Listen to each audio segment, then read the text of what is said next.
Now, I would like to invite architect Suman Sharma, graduated in the year 2020, a freelance architect in Chennai, aspiring to pursue her masters in UK.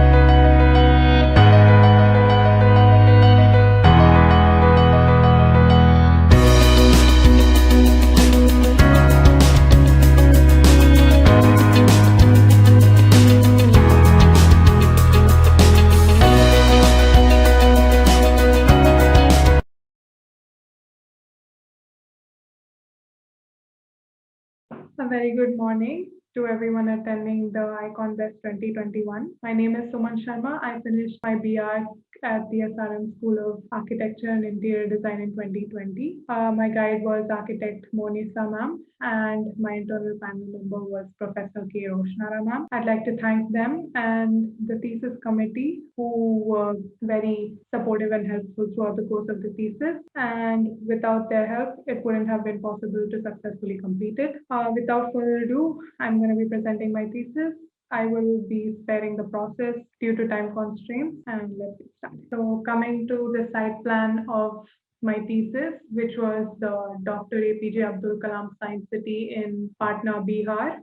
You can see that the profile of the site is a L-shaped one with a very narrow profile towards the west end and a rather broader profile towards the east end, which led to most of my built area being concentrated in that part. About the surroundings of the site, most of the buildings were low-rise residences, and a few commercial buildings were present as well.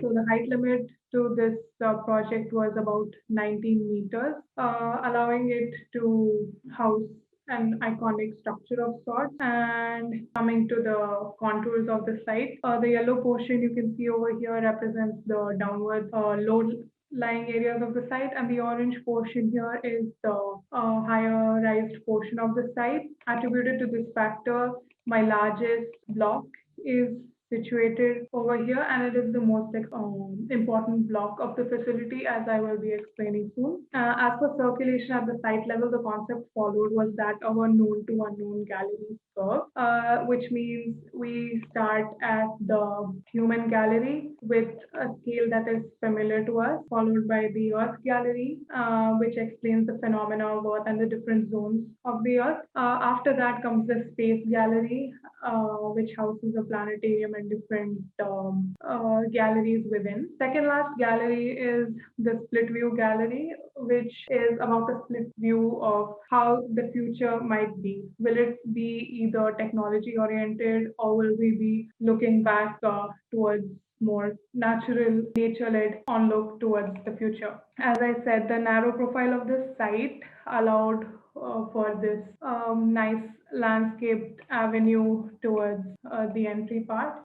This dotted blue line you see is the part followed by the vehicles during the dropping of the visitors. So they pass the landscaped avenue, after which the guests are dropped at the admin block, following which the vehicles will either park in the parking space or leave the facility. The entrance and admin block and all the other blocks, as you can see, are more or less derivatives of the circle. And the reason I chose this was because having more open spaces allowed people to capture the experience better, as I inferred from my case studies. Now I'll be going towards the first block, which is the entry block. As you can see over here, the entry block it's divided into 3 zones. One is that of the security booth and the admin area, as you can see in this part, which houses all the conference room and offices of all the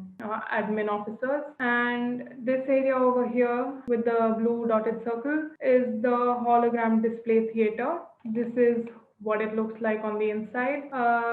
This theater explains what is going to be happening in the galleries of the facility. It gives an introduction to the facility to the users before they go on to the galleries.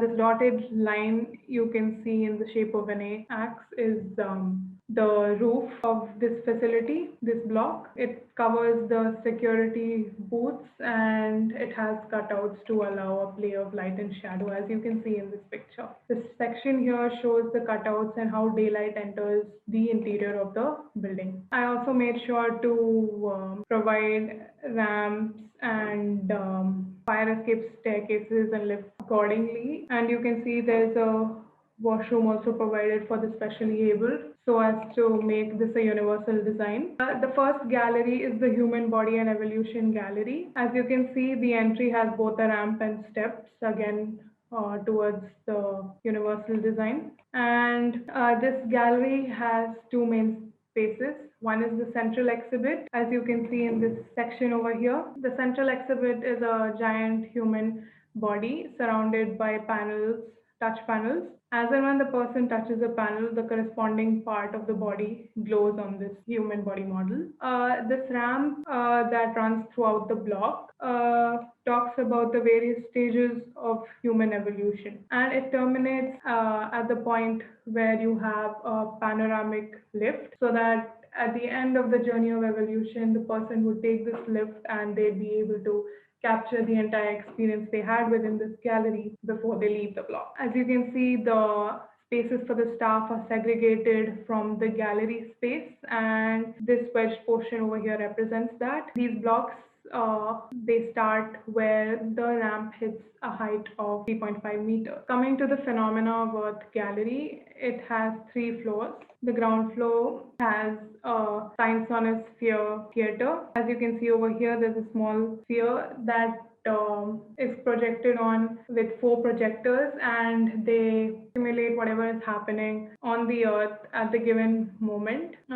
Mounted on top of this central theater is a model of the globe itself, and on the ground floor we have Zones of the Earth exhibits. The first floor has a laboratory floor that contains experiments regarding the natural phenomena of the earth. Those experiments are simulated on this floor. And the second floor has a tactile dome, which aims to create a cave-like experience for the user. What you can see here, dotted with a red circle here, is the fire core. It has a pressurized staircase as well as a fire lift, which can only be used in case of a fire emergency. This wedge over here has all the staff areas as well as the toilets. This is the exterior view of the block. Coming to the Space Gallery, the Space Gallery has a planetarium in its center, and it is wedged by 4 wings.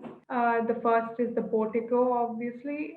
The second one is a gallery of static exhibits that house panels on astronauts and discoveries made regarding space. The second wing houses participatory exhibits such as machines that tell you your weight on a certain planet. And the AR wing, the AR room theater, is similar to the tactile dome. It features wall treatment to simulate rocky environment of, say, the craters on the moon and such. This is the staff wing that has the control room as well as the toilets and lobbies and the curator's room. This is a sectional view of the block. As you can see, surrounding the planetarium is an insulation air gap, and these small spheres here are the air vents, and the electrical and HVAC conduits exist in this air gap. The hostel wing, or the guest house, follows a similar profile to that of the Space Gallery. As in all the other blocks, it features a ramp as well as steps to enter it, and it has its fire core, which is at a maximum of 30 meters distance from the occupiable rooms. The ground floor has a reception, the warden's room, a canteen facility, a lounge and conference, 2 sit-outs, and 4 rooms that are divided by the sit-out. Following that, all the floors house family rooms and double sharing rooms. The subsequent higher floors also feature landscape in a dedicated portion of the floor plate. Coming to the split view gallery, on the ground floor, it features the technology-led gallery about houses exhibits about sensors, technology, and smart devices. The other wing talks about future farms and how we're going to be looking at the future with a more nature-oriented approach. And wedged between these two wings is an open-air theater. It is provisioned with ramps as well as landscape. The two galleries also open up to this open air theater so that the stage also doubles up as an escape route. On the first floor of the split view gallery, we have an auditorium as well as an art gallery, because this Science City aims to be an exploratorium as well, which means the public also get to participate. It's a community museum dedicated to the awareness and celebration of science. We also have escalators that lead to the ground floor here. This is a sectional perspective of the block. As you can see, the auditorium and the galleries. The Life Sciences Gallery is the recreational hub of the Science City facility. It features 3 entries, and the ground floor mostly consists of landscaped area, also including staff and service areas and a dining facility both on the ground floor as well as the first floor.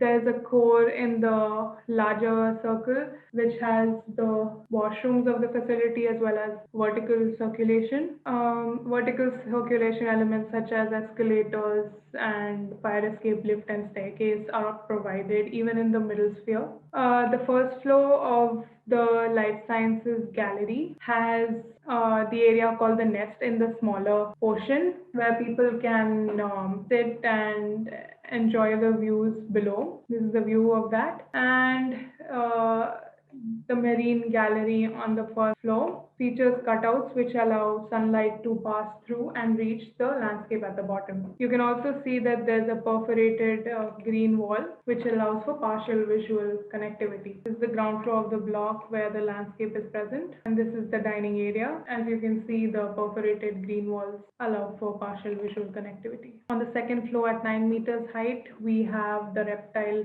Gallery. Following that, we have the Polar Gallery, and at 15 meters height in the largest sphere, we have a deck which allows people to see all the activities below. This is a blow up of the core, and as you can see, there's a service lift and lift for the visitors as well, and fire escape staircases provided with fire hydrant and pressurization shaft. And the washroom facility also includes a dedicated unit for specially abled people. This is an exploded view of the Life Sciences Gallery. As you can see over here, this is the ground floor. It features green columns also apart from the landscape area. The first floor with the Marine Gallery and the perforated green walls, also the Desert Gallery and the Nest. The second floor has the Polar Gallery, which is semi-enclosed. The core, when a person leaves the core, the lift area, the corridor is made a glass corridor to not make the environment too claustrophobic. And here we have the Reptile Gallery. And finally, this terminates at the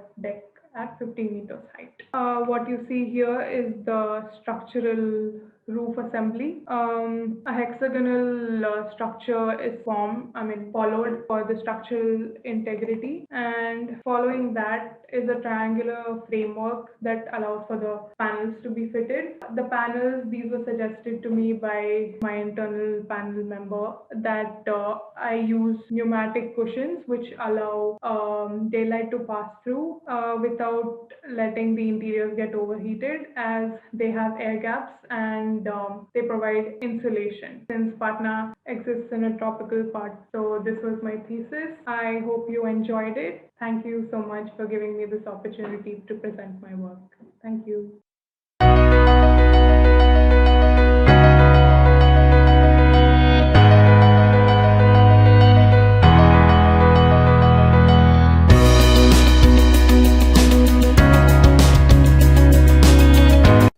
Thank you, Architect Suman Sharma, for presenting your thesis work. We will now move on to a short sponsor break.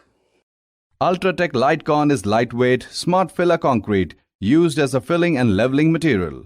Ultratech Litecon has been awarded Green Pro certification product by Green Products and Service Council. Benefits to end customer.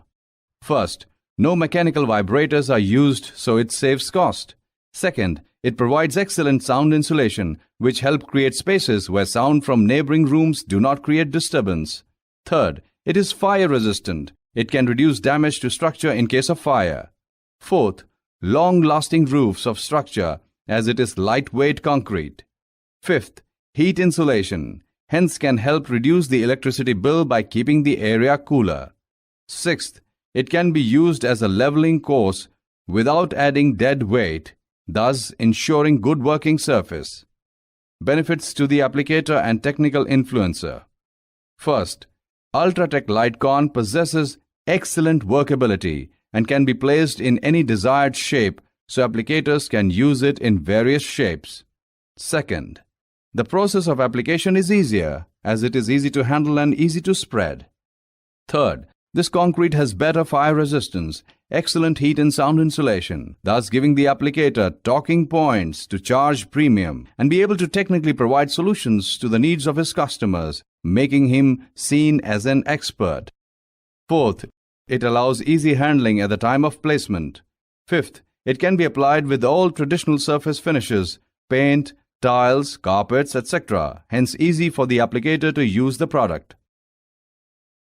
Ultratech Litecon is lightweight smart filler concrete used as a filling and leveling material, thereby reducing the dead load on structure and provides ease of placement. Let's learn about its application process. It is a concrete with lower density foam concrete or thermocol beads. The concrete is delivered to site using both transit mixers or buckets as per the requirement of the customer. Since Ultratech Litecon is typically used as a filler material and on roofs, it is advisable that proper planning is made to transport the concrete from delivery point, from the transit mixer to the point of placement. Normally it is done manually. However, in case of larger pore sizes, pumping may be performed. Litecon can be easily spread and leveled with least amount of efforts. Litecon hardens in about 24 to 36 hours so as to allow people to walk over it. Ultratech Decor, concrete for durable aesthetic landscapes. Ultratech Decor is a patterned or imprinted concrete available in variety of shades and patterns. Benefits to the end consumer. First, available in unlimited designs, textures, patterns and colors. Thus, the customer has a variety to choose from. Second, since the product is integrated with concrete itself, the life is about 3 to 5 times longer than the traditional solutions like pavers and tiles. Third, low maintenance cost as repeated repairs are not required. Fourth, it is manufactured by using UV-resistant color hardener, which retains the true shades of the color for long. Fifth, along with good appearance, the product also gives skid and abrasion resistance, thus useful for application in areas of high traffic or areas where kids, elders, patients access frequently. Sixth, faster work as it enables speedy construction. Benefits to the applicator and technical influencer. First, enables speedy construction, so applicators can finish faster and take other projects. Second, low after-sales service as it has monolithic, which do not allow grass to grow through gaps. Third, contractor need not worry about performance as it is manufactured by using UV-resistant color. Let's learn about its application process. The concrete shall be laid on a properly prepared non-porous surface. Ultratech Decor is delivered to sites in transit mixers of 5 to 6 cubic meter capacity. At site, after laying and leveling of concrete on the required floors, the designated Ultratech applicators sprinkle color hardeners on top of the wet concrete surface. After sprinkling of hardeners, the concrete surface is troweled to ensure uniform monolithic coloring of the floors. Thereafter, the concrete surface is imprinted as per selected design using stamping mats. After hardening of concrete, joint cutting. At appropriate interval after hardening of concrete, joints are cut at designated distances, and sealing is done to ensure crack-free and properly protected aesthetic Ultratech decor.